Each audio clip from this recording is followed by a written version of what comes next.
अरे रहिया जो हट के ये जग जननी तेरी हो गई।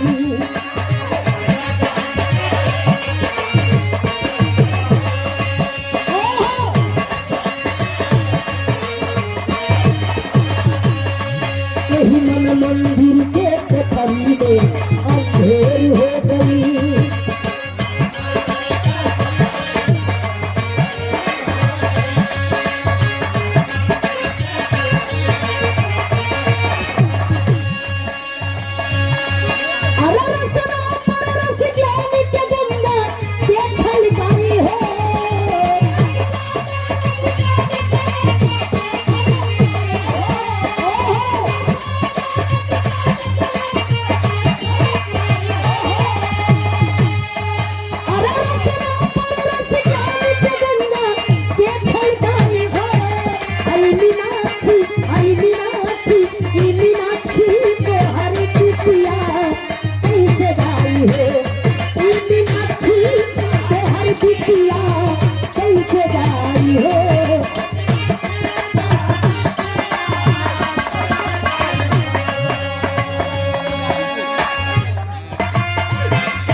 बिटिया बतावे माई से कहे कैसे,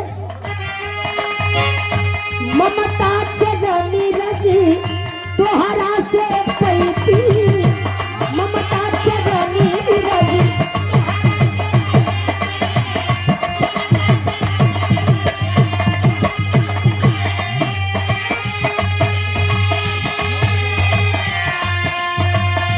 अचरा के छाँव तले जिंदगी बीतैती, अचरा के छाँव तले जिंदगी बीतैती।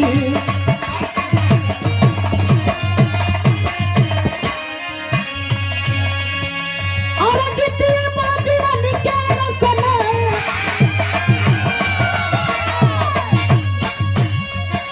और गीतिया बाजीवन के रसना के सजाई हो।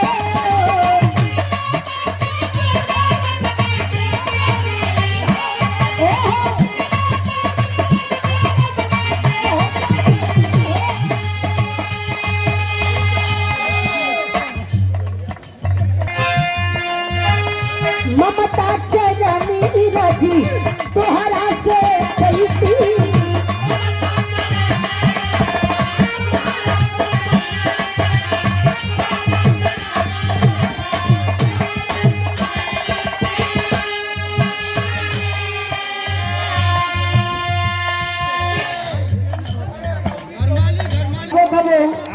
पेनाए वाली सुई का असर दिखा देता जा।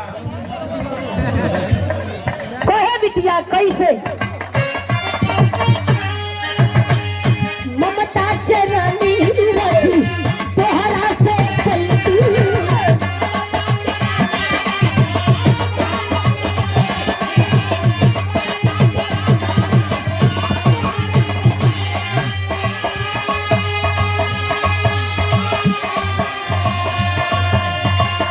अचरा के छाँव तले जिंदगी बीतैती, अचरा के छाँव तले जिंदगी बीतैती।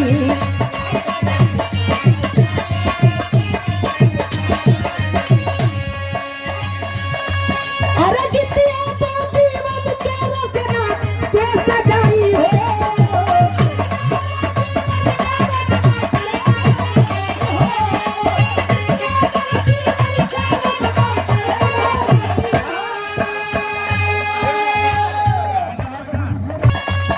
और गीतिया बाजीवन के रसना के सजाई हो।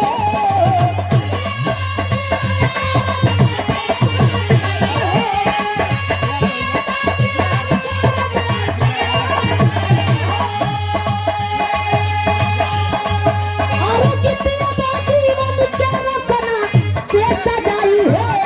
ई मीनाक्षी, ई मीनाक्षी, ई मीनाक्षी तोहरी बिटिया कैसे गाई हो।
अभिनंद लाल जी से गीत लिखवलू अभिनंद लाल जी से गीत लिखवलू